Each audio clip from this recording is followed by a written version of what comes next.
After walking into the cafe, Nora found a table by the window. She quickly turned the topic of conversation to Anthony's engagement. He was keen to explain himself. "I'm not really a scumbag, Miss Anderson. You don't know how ugly she was. Her face was so fat you could barely see her eyes. When she walked, it was like the whole place shook. She used this excuse that her obesity was due to hormonal injections. She thought she'd be a beauty if she slimmed down. She was also ignorant. She dropped out of school in the 3rd grade and stayed home, cooping herself up in her room. She didn't even complain when she was punished or scolded, much less retaliate. But the worst of it was she ended up pregnant with another man's child. How could I possibly marry her? I didn't trust her. It would have been unfair to expect me to marry an uneducated, illiterate, obese liar like that, wouldn't it?" Nora drifted off as she listened to him.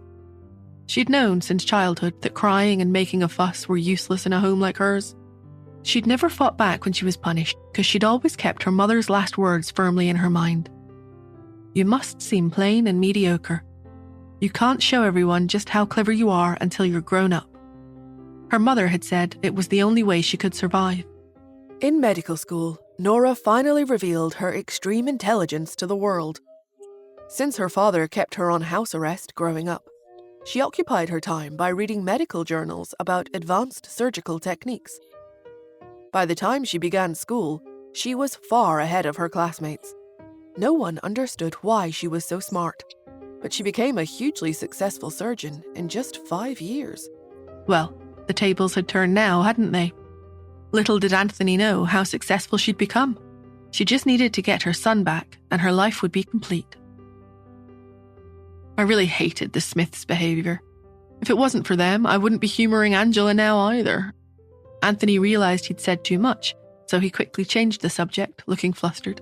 "Oh, why am I saying such things? Where are you from, Miss Anderson?" Nora made up an answer. "New York." The Andersons from New York? Anthony swallowed hard. That was a powerful family, even more so than the Hunts. Anthony was impressed. He fawned over her even more.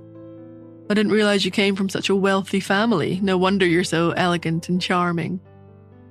Nora ignored his attempt at a compliment and continued to sound him out. She acted casual, but her grip around her coffee cup had tightened slightly. "I heard that your fiancé gave birth to a child 5 years ago, but it was abandoned. I'm really curious, where did that child go?" Anthony was dismissive. "That's just a rumour, Miss Anderson. No one was abandoned.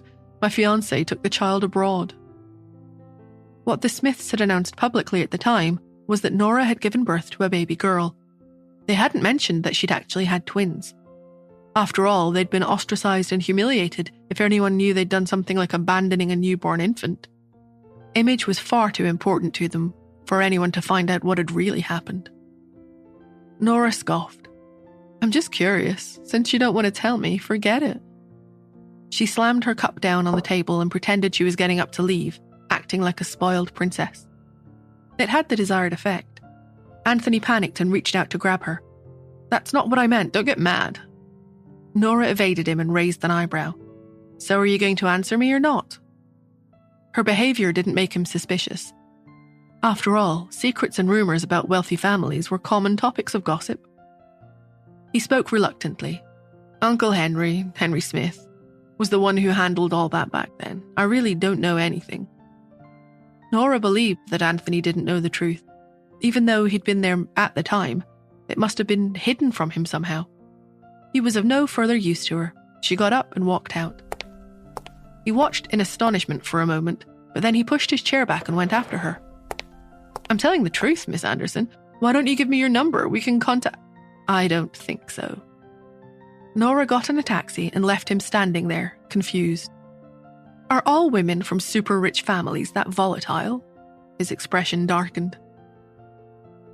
Nora contacted some private investigators she knew in California to look for more information.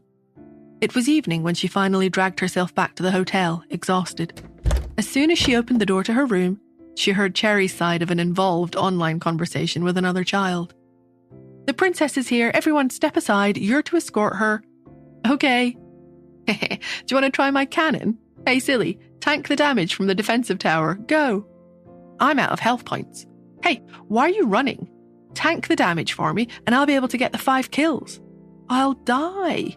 Oh, come on, you wuss. It's only a game. What are you so afraid of? Cherry was usually very cute and well-behaved, but once she started playing games on her phone, she quickly became bad-tempered and impatient. In fact, even the tirade she was launching at the other child was relatively mild and self-restrained compared to how she could be. Who's that kid she's playing with, though? Nora's curiosity was piqued. To find out what happens next, download the Pocket FM app and listen to the audio series Saving Nora for free.